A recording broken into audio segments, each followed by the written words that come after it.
Hi, everyone. This is Talkback. I'm Sheila Horvitz. And as you know, I've been doing a series of special shows during the time of the coronavirus and all of the stay-at-home orders. We're happy to have Comcast enable us to do these live streams. It's on Facebook Live. You'll be able to see it on the Facebook page, and then it will be shown on the Comcast TV channels 14 and 1070 in the Eastern Connecticut area around Norwich, Colchester, and surrounding towns. I've been talking to people in all walks of life that have been impacted on this: decision maker, average people, people with many interests in life who are getting the time to discuss their areas of interest and give us a lot of insight and a lot of important information. Today, we're happy to have with us the state senator from the 33rd district, which includes Colchester, East Hampton, Clinton, and other towns. We'll have him talk about that. State Senator Norm Needleman. Hi, Norm. It's good to see you. Hi, Sheila. It's good to see you. And you must be a very, very busy man. Let me ask you, you were elected just to your first term. Isn't that right? Correct. You're in your first term. And again, I ask this of almost everyone. In your wildest dreams, did you imagine that your first term as state senator, and you're also the selectman in your town of Essex, right? Did you ever in your wildest dreams think that this kind of thing would happen? Well, not practically speaking. I mean, I've been the first selectman of a town through multiple hurricanes and blizzards.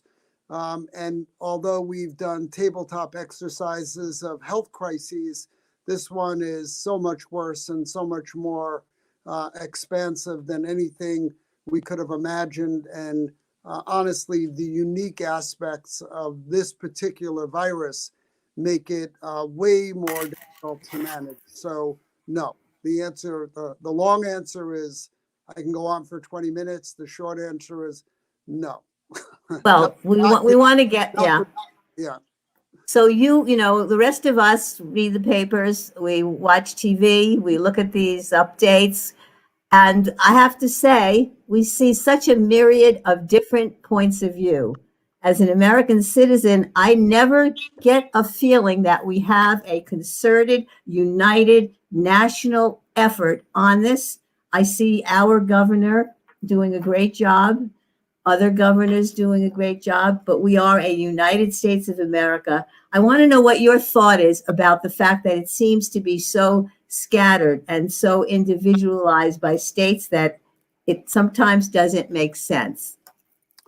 Well, without wanting to wax broadly political or even to some extent philosophical, this in some measure should be a clearer sign than we've ever had about how small the world really is. Major plagues and pandemics took a lot longer to proliferate in the past. You go back to the Black Plague in the 1300s, and it took 5 years for half of the world's population to die because the virus traveled on the back of rats.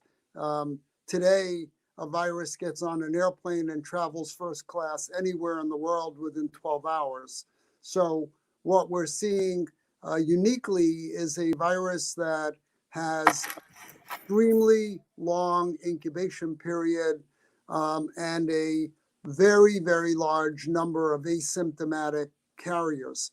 So when you combine those two things, even though the fatality rate isn't as bad as some other viruses like Ebola, the fact that it can propagate through the entire population of the planet, or we have to take these severe means to shut it down, creates all kinds of problems.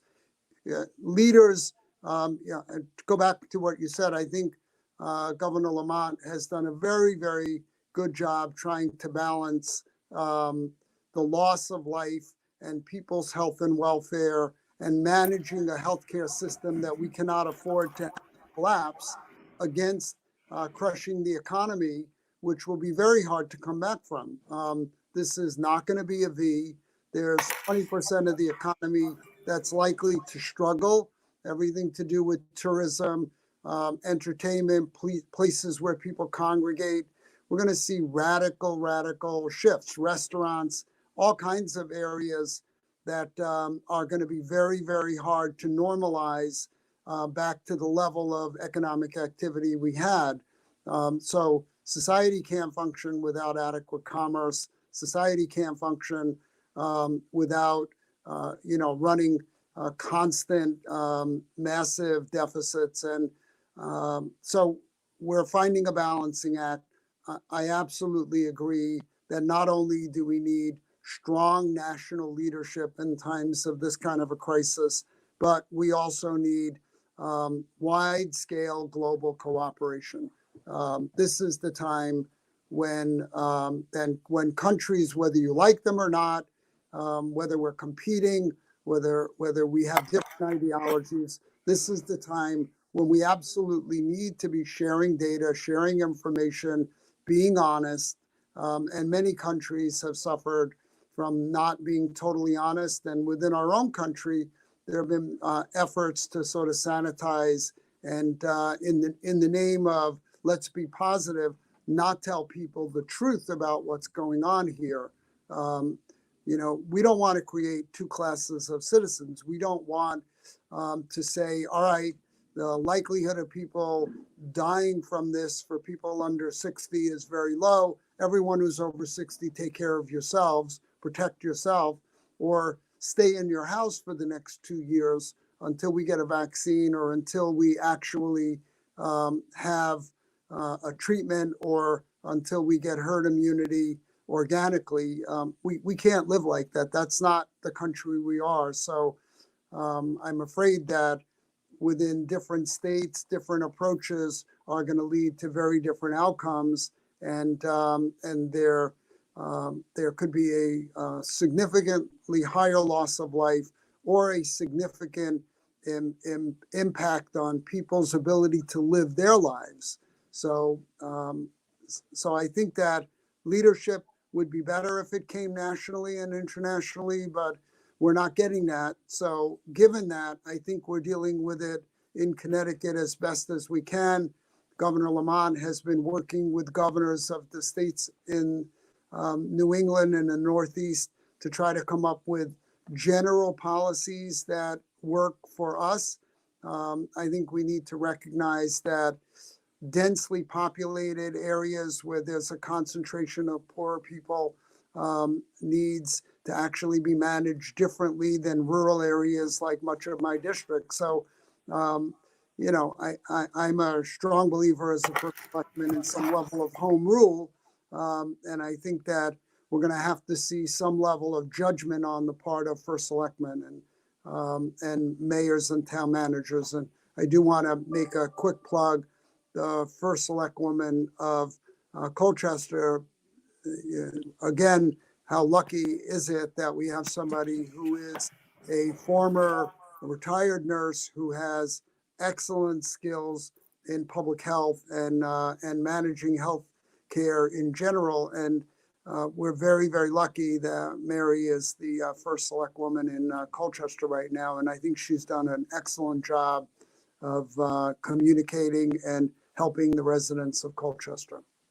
Thank you. Yes, that's true. I'm a resident of Colchester, so I know that. So, okay, I got your answer.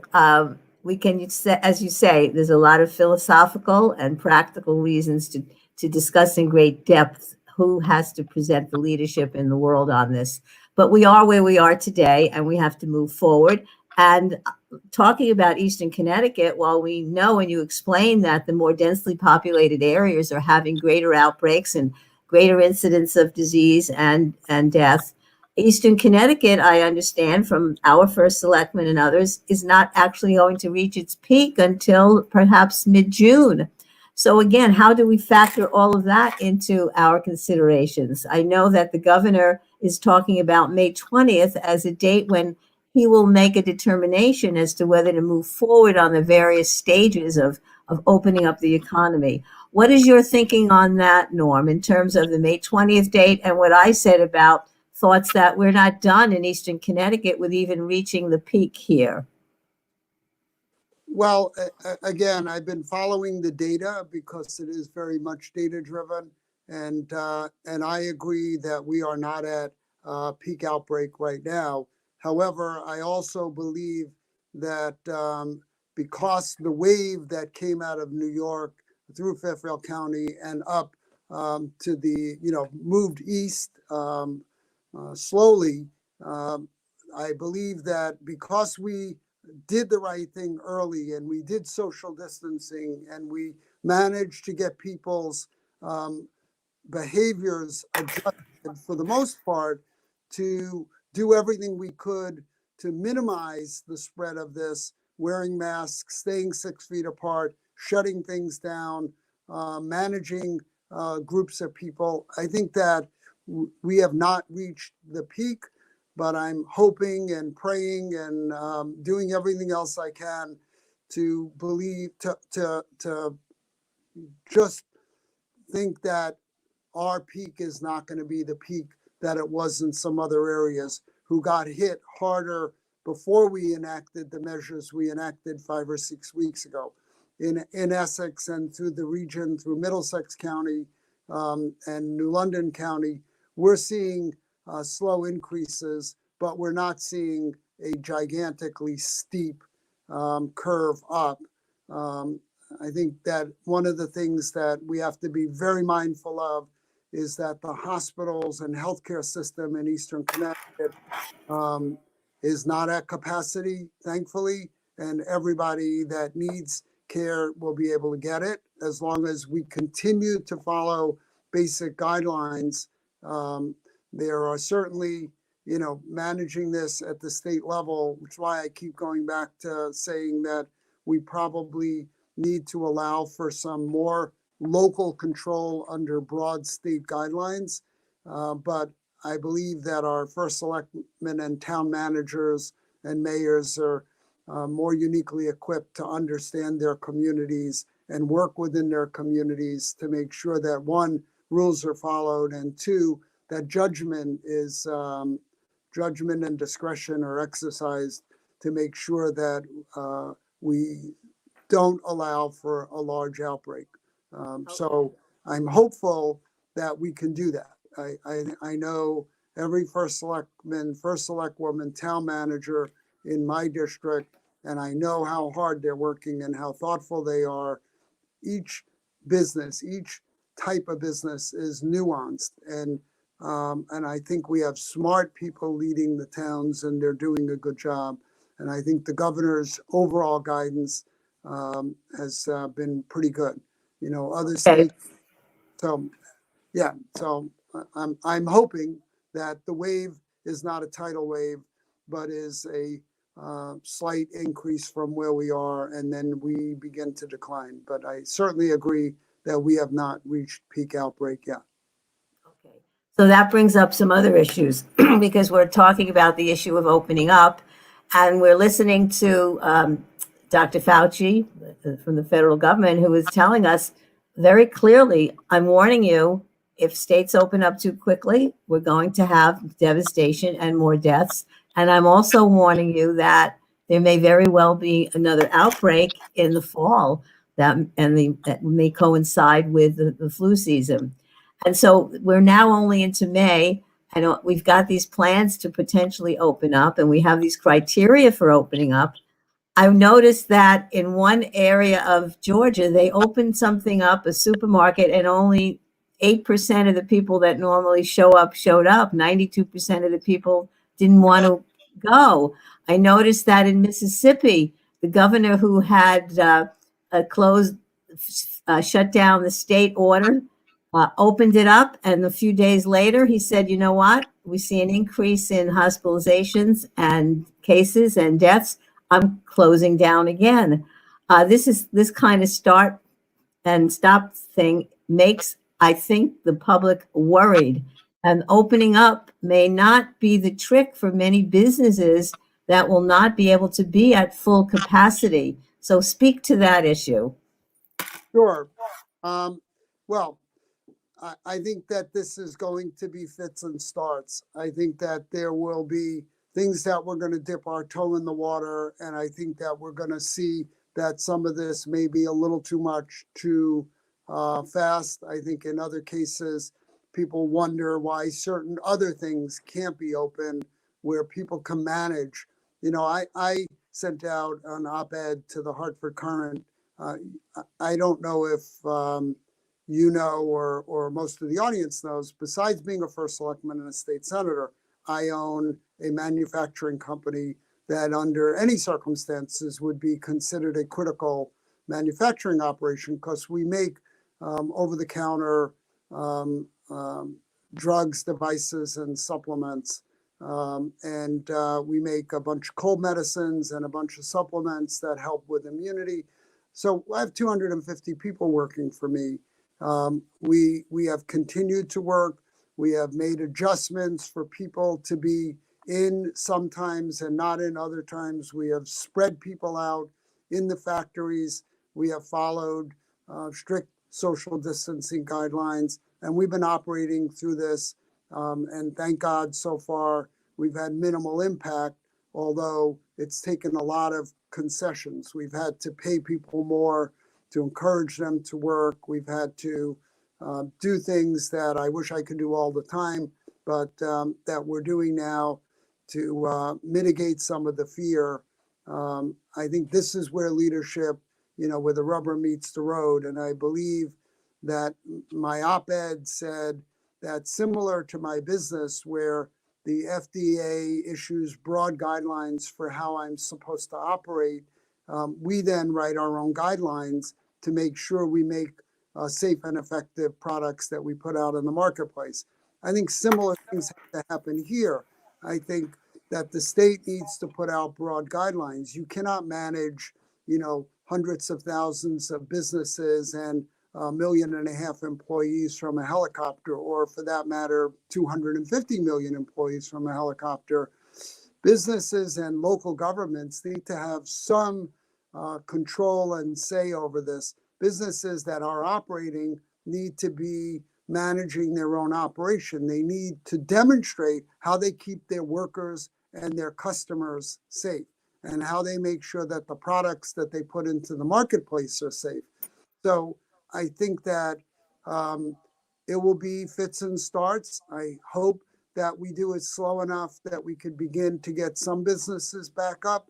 The hard reality is that because of the nature of this virus, certain businesses will not survive. And I don't know how they would survive if this goes on for a year or 2 years. How many restaurants, for example, can function at half capacity or a third of capacity? I think that my other half runs a theater in Ivoryton, and she's struggling with trying to figure out a way to produce something. All theaters, all entertainment venues, all sports venues are trying to figure out how they can function to some level of normalcy. But then comes the economics of it. You figure it out, but can you stay alive through that? If we're at 1.5 years and a theater has to be at 40% of occupancy to socially distance, and you figure out all the other details, how do you actually economically survive? So I think there's a lot here, but the goal has to be a dual goal. You have to figure out how to keep people safe, and at the same time, how to have a functioning economy and a functioning society.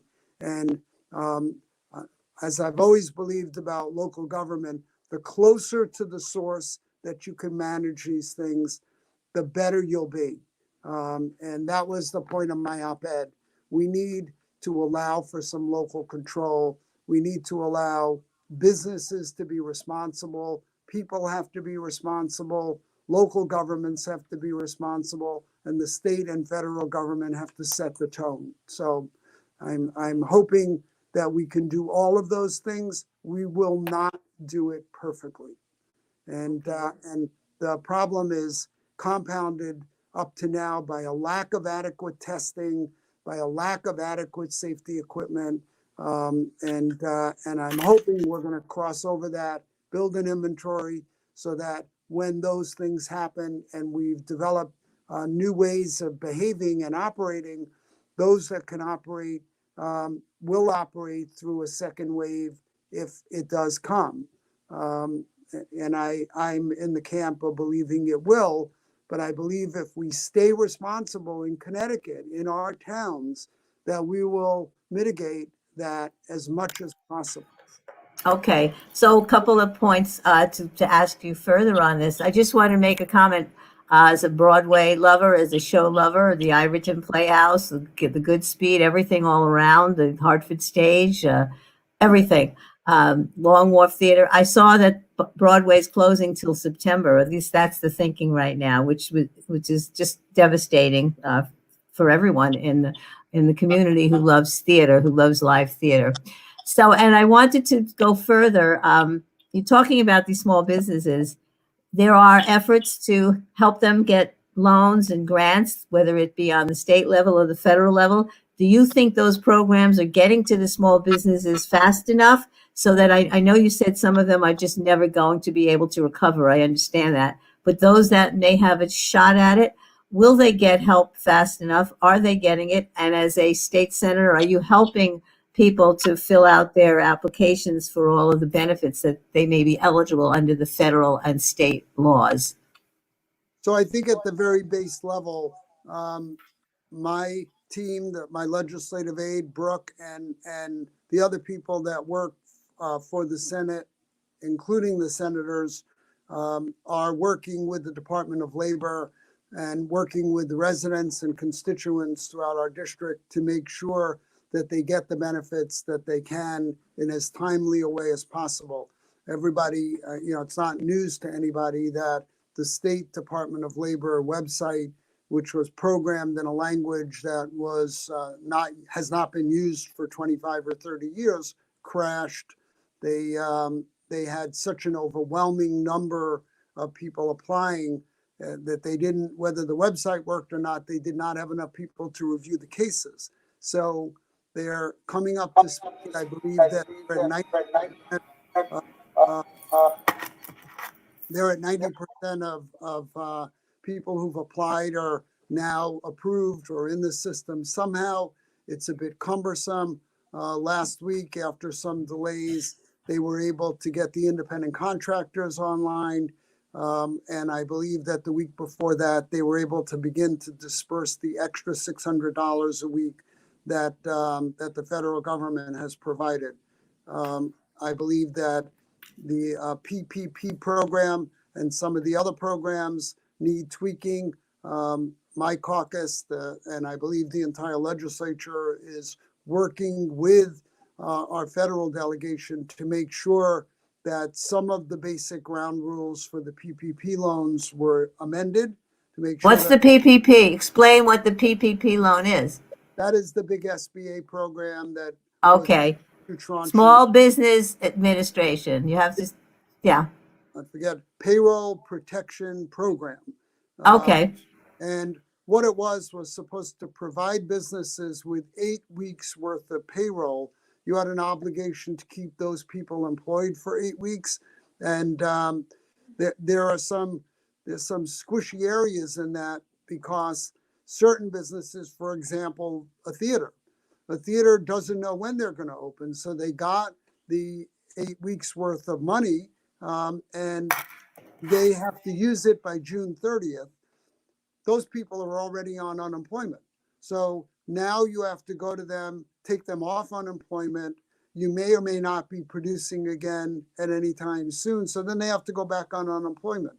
For businesses that are not allowed to operate by law, by state law, by governor's decree, then getting that money only takes them off of unemployment for a short period of time. They need to extend that for certain types of businesses. They're going to need to do a lot more at the federal level to back up unemployment compensation, municipal and state government, health insurance funds that are going to get blown out of the water. If the federal government doesn't backstop some of this stuff, the cost to operate your business going forward, for example, with how you pay back unemployment as a business, is going to get blown out of the water. The state's funds are already bankrupt. So they need to replenish that.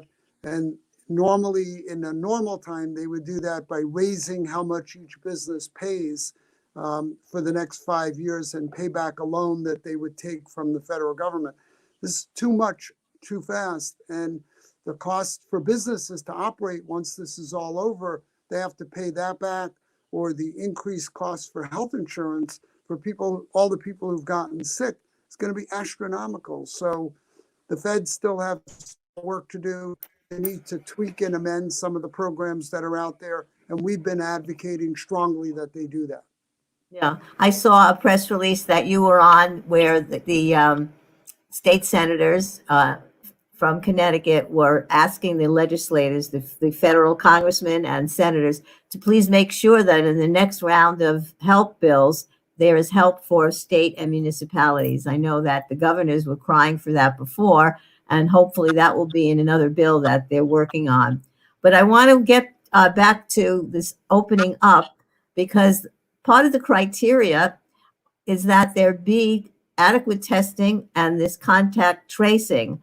And it sounds to me, from what I've heard, that Connecticut wants to have at least 40,000 tests a week, and we're now only doing something like 20 or 30, and we may not reach that goal. And contact tracing is something that has not been fully ramped up.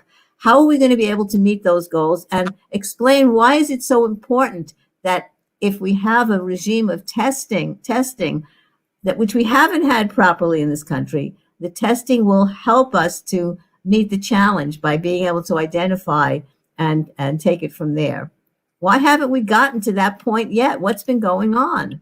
Well, there's a lot of reasons. One is certainly a lack of coordination, and this idea that every state operates independently and source their own PPEs and source their own tests.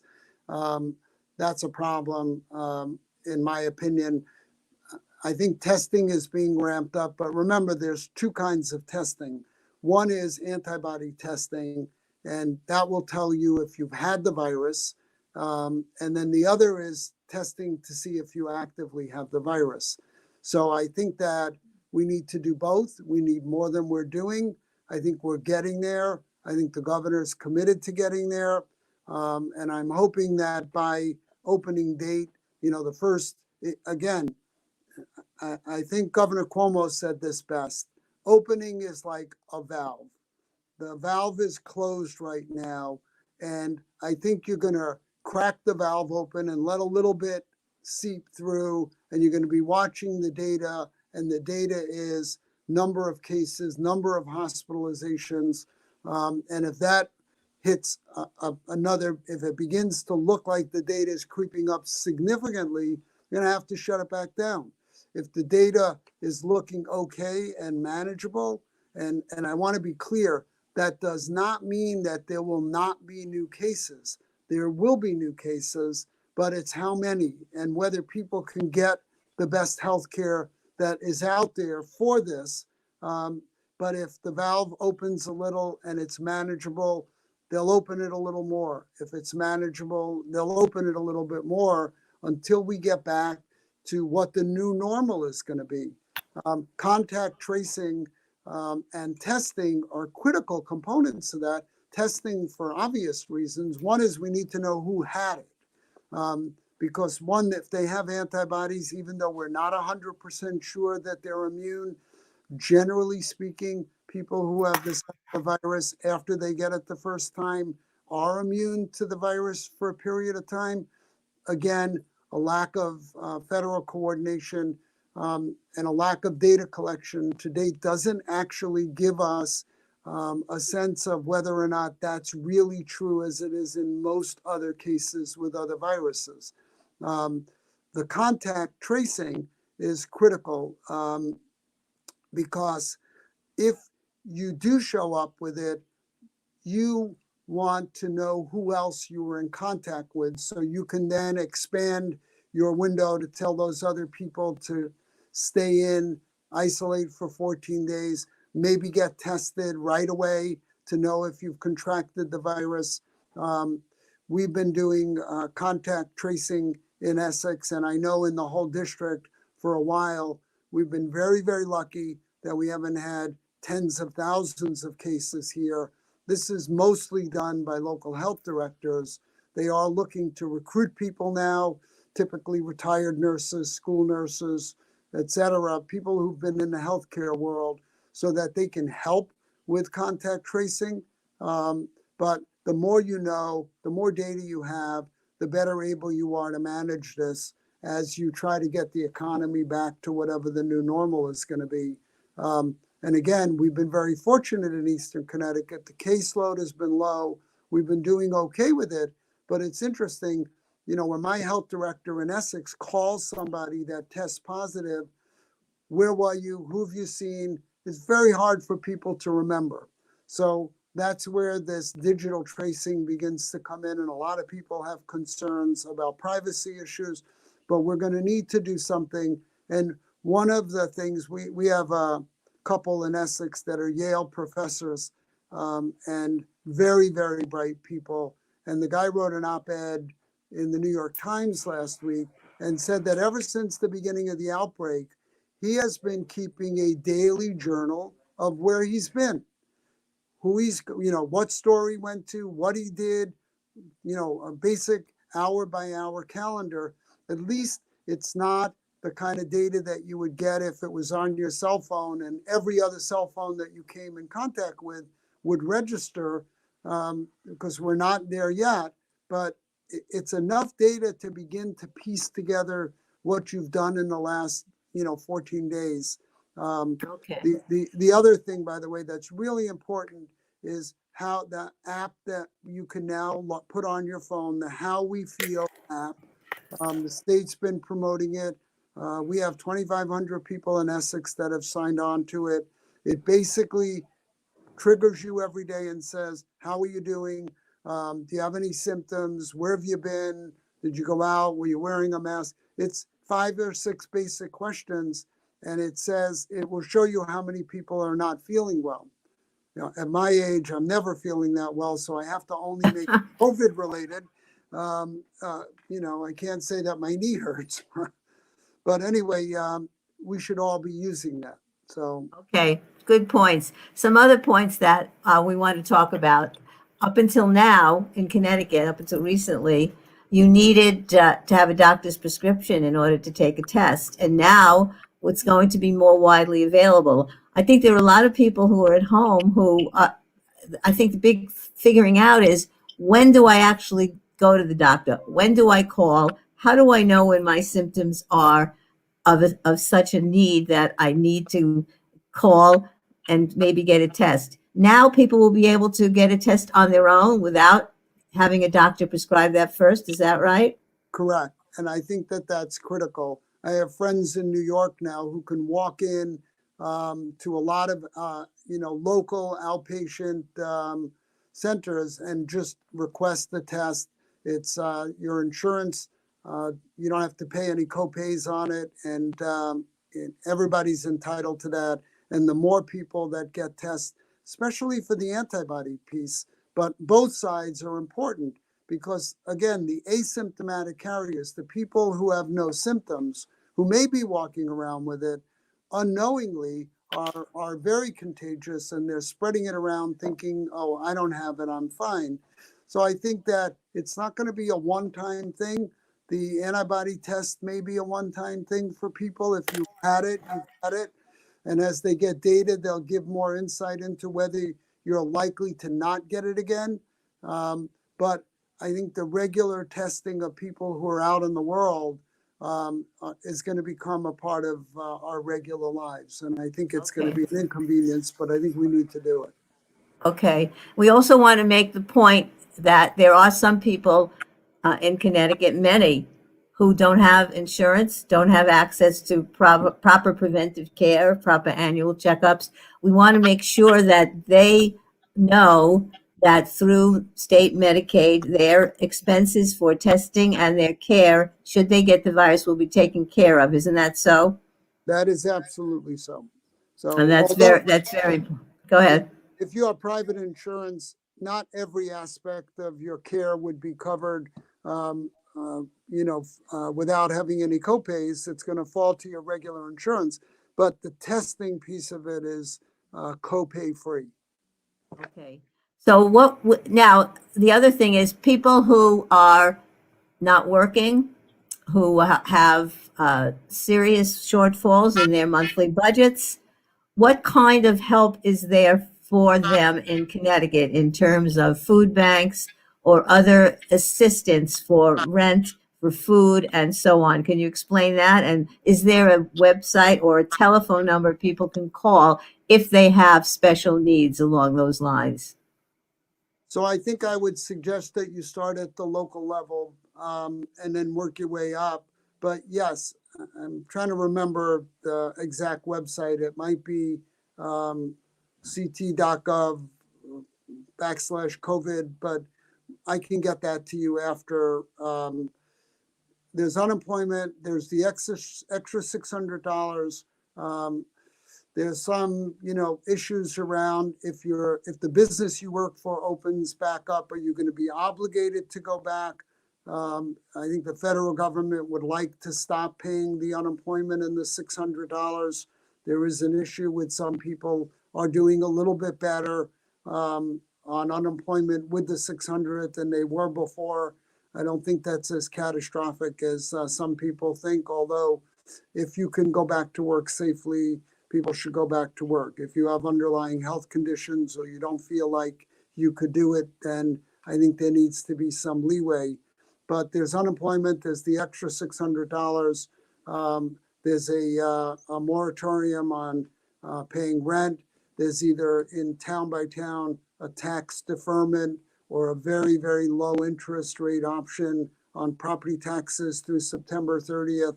I think we're going to have to do more because I don't think anything is going to be normal on June 30th when a lot of the programs end. But there's going to have to be continued relief for people who rent and who pay mortgages, as well as some relief for people who actually own the buildings that are not getting any help right now, other than banks on a case-by-case basis are helping those people. So, this is a whole food chain of need, and we need to not just do one piece of it. We need to do every piece of it to make sure that there's forbearance here. And I think on the food side of it, the criminal shame here is there's food being thrown away, and then there's people who need food. And I know we're working in the state to try to make sure nothing gets thrown away and that food gets to the people that need it. Every food bank has lines of people who are coming to get food because they're falling short, they're struggling, there's so much need. This goes back to the percentage of people in the country who've lived paycheck to paycheck because of how the economy has been structured for the last 40 years. The percentage of people who just get by, every one of those people now is struggling. And again, a lesson to be learned, something we need to deal with. I'm not somebody who believes that we should tax anybody in an unlimited way, but we absolutely need a fairer tax code to make sure that it's progressive in the way it helps people right now at a federal level, especially. We have a tax code that is the best tax code that money can buy for people who have money. And I think it's a disincentive in a lot of ways for the economy. And it has this tax code and a lot of the policies that we've created at a federal level have created huge disparities, worse than we've had in 75 or 100 years, and we need to fix it. This is a wake-up call. We can't have 50% of the people in the state of Connecticut on food bank lines when they lose a month's worth of pay. That's just, it's criminal. Well, as you're expressing it, I'm realizing that a crisis like this just exacerbates that disparity very much so, and it brings it to light even more. So I think what you said is that if people need help, they should contact their first selectman or the mayor of their community first, and then take it from there. call if they don't have a primary care physician, but they don't feel they have the shortness of breath or the other emergency features of the disease. What should they do? They don't have a primary care. They're not going to go down to the emergency room immediately. Is there another number or something they can call to get information about how they're feeling and what they need to do? First rule of thumb here is everybody should assume that they have it, whether they have it or not. That will create a mindset to keep people safer. And if you have any symptoms, definitely assume you have it.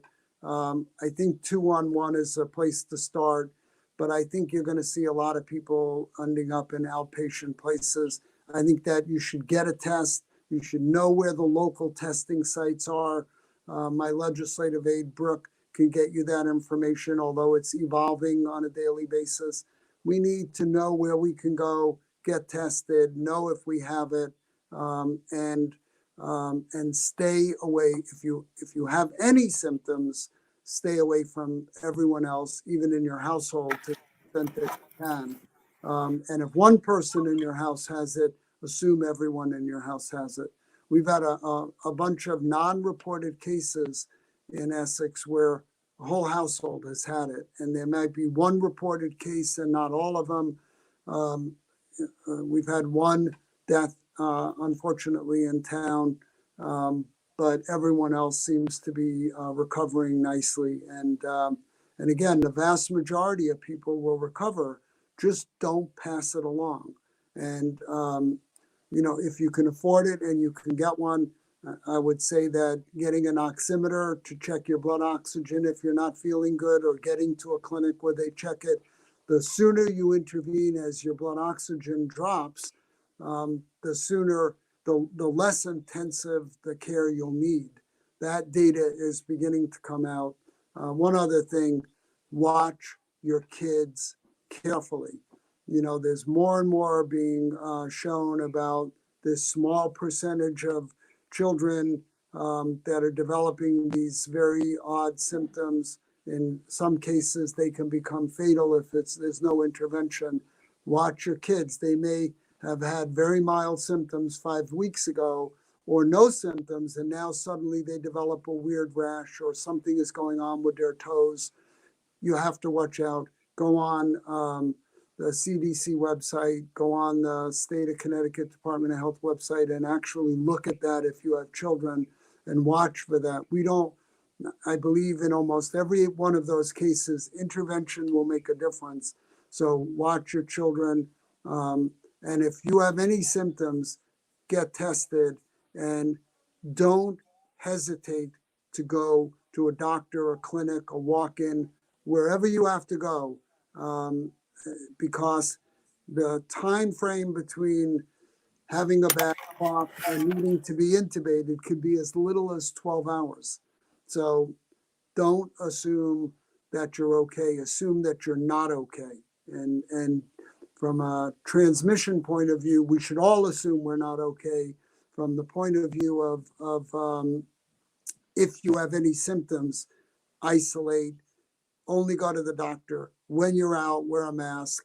If you are touching things, try to wear gloves or sanitize continually, wash your hands continually. Those are the basic things that we can do. It is remarkable to me, Sheila, that all the things that happened in 1918 are still the best things that we can do today. They really are. All the 100 years of medical,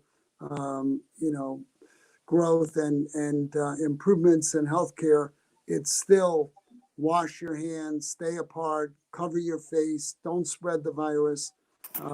All of those things are still critical to at least keeping this at the lowest level possible. Okay. Are there any do you have your website, Norm Needleman? Yes, and it's norm.needleman@cga.ct.gov. And feel free to reach out to me. My legislative aide, her email is Brooke, BROOKE, .Parker at cga.ct.gov. Okay. So it all boils down to having faith in our leaders, I think, having trust that what they're telling us is the truth about the science, about what we need to do. Because without that trust and faith in our leaders, we really are lost. So I'm glad that we have people like you and our governor and some of the other governors in the country who are putting the information, the science first to try and do the right thing for our country. Do you have any final thoughts about what you would say to your constituents, to the people of Connecticut? How are we going to bear these next few weeks? Because as you yourself said, we're going into an area of uncertainty. We really don't know how we're going to open up, how it's going to work out, whether there's going to be an outbreak. And we have to rely on our leaders to help us every step of the way. So just give us some final thoughts as we close. And thank you so much for coming on and sharing all of your information today. Thank you, Sheila. I think that one is I want to provide a hopeful note. We will get through this. We are stronger together than we are apart. We are smarter together than we are apart. We need to listen to the science. We are lucky that we have a good leader and good leaders in the Northeast that are all on the same page about this. But personal responsibility here is key to managing this. Nobody could be cavalier and say, well, I'm not likely to get really sick. I'm going to just go about my life. You're doing that may kill your parents, may kill your grandparents, or, even though the odds are lower, they're not nothing that you will get sick and die. So personal responsibility, taking care of yourself, because when you do that and when you're wearing your mask and trying to socially distance, you're protecting yourself and you're protecting other people. And I think that, there's a lot of different schools of thought about how to talk about this. Angela Merkel is, leader of Germany. She was very clear at the beginning. She said 50 to 70% of the people in Germany will get this.